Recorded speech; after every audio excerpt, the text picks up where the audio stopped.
Brigada in the heart of changing lives. Kahart. Ay, ang sigla mo pa rin kahit puyat. Naman. Tiwala ako sa suportang dala ng 4 superfoods sa heart, blood flow, sugar level, at immune health ko. Tiwala sa 4 superfoods? Naman, tiwala sa garlic, mustard seed, cayenne pepper, at cinnamon bark. Kaya iba, Power Cells Herbal Capsule. Tiwala lang sa araw-araw. Mahalagang paalala, ang Power Cells brand ay hindi gamot at hindi dapat gamitin ang gamot sa anumang sakit. Gusto ko, laging handa ang anak ko. Araw-araw, kailangan suportado siya sa anumang school activities. Bago pa man pumasok sa klase, pinapainom ko siya ng Yummy Vit is 3 Syrup. May lysine, taurine, CGF, at zinc. Dapat sabayan ng proper diet and exercise. Yummy Vit is 3 Syrup with zinc. Mahalagang paalala, ang Yummy Vit ES3 Syrup with zinc ay hindi gamot at hindi pwedeng gamitin panggamot sa anumang uri ng sakit. Umaga pa lang, gising, alis, habol sa oras, tapos biglang sumakit ang ulo. Aray ko po. Sa trabaho, mahabang oras, sunod-sunod ang deadlines, kaya sakit ng likod, di maiiwasan. Aray ko po.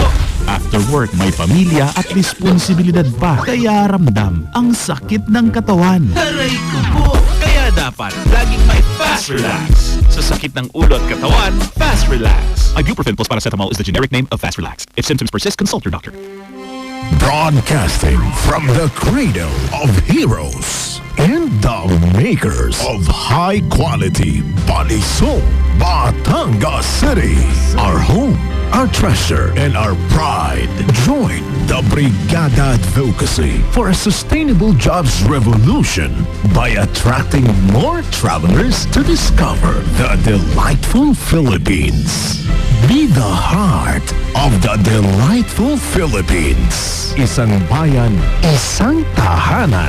Sabay-sabay nating palakasin ang tulong, trabaho at turismo.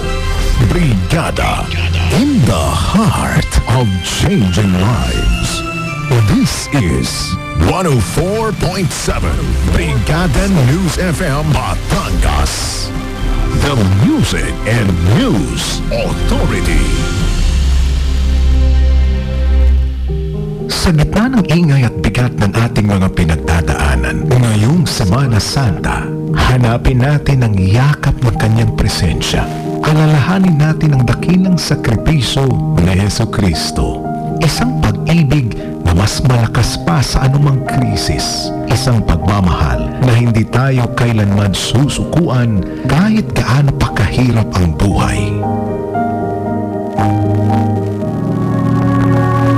Nasusulat sa unang Pedro 5:7, ipaubayan ninyo sa Kanya ang lahat ng inyong mga alalahanin sapagkat Siya ay nagmamalasakit sa inyo. Ito ang Brigada News FM Philippines. Kaisa ninyo ngayong Semana Santa. Sa bawat dasal, may malasakit. Sa bawat puso, may lakas. Sa bawat pagsubok, manatili sa pananampalataya. Manatili sa pag-asa at sama-sama tayong babangon kasama siya.